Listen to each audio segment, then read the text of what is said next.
Ça va, professeur. C'était la production finale. Nous avons interviewé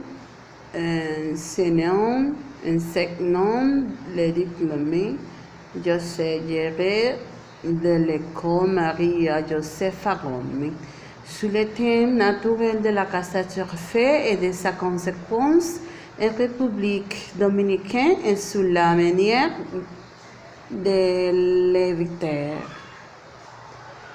À quelle fréquence les catastrophes naturelles affectent notre pays? Actuellement, République dominicaine, nous n'avons pas autant de catastrophes naturelles, mais si cela se produit habituellement, elles sont très puissantes et causent des dégâts considérables. Comment le gouvernement gère-t-il les dégâts? Notre pays bénéficie de nombreux avantages alors que ces événements se produisent. Toutes les autorités correspondantes se réunissent pour meilleur développement. Pouvez-vous parler du dernier événement qui s'est passé? Le dernier événement survenu a été la tornade Noël et Olga le 28 octobre et 11 décembre.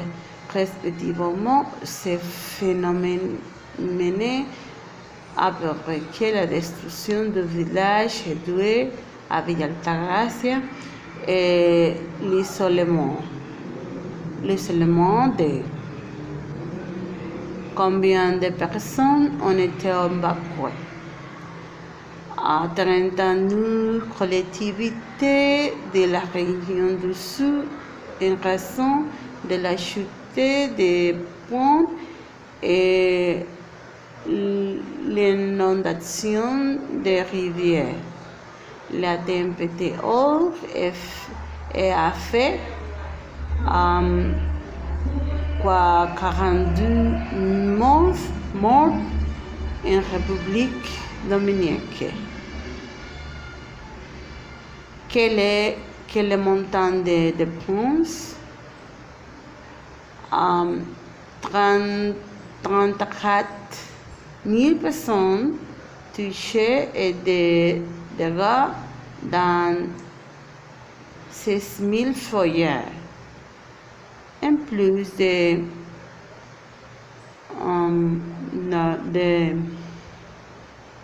90 villages isolés. La province la plus touchée a été Santiago. En raison de l'évacuation sans précédent du barrage de Tavera par les autorités du Institut dominicain des ressources hydrauliques. Répondre immédiatement avec les personnes venues. Toutes les communautés se réunissent pour que le développement revienne à la normale ainsi que le pays voisin. Pouvez-vous expliquer la principale cause de la catastrophe naturelle, en particulier en République dominicaine, et informer de plus en plus la population sur ces événements, mener une campagne et allouer des fonds ou l'éducation et une armée pour combattre ces terribles moments. L'éducation permettra moins de pollution et cela nous permettra de grandir. La République dominicaine est interprétée pour ces événements. C'est pourquoi que nous ne devons devront pour éduquer la population, créer plus d'intérêts de refuge. Combien d'avis avez-vous actuellement? Actuellement, nous n'avons que l'Église et l'école.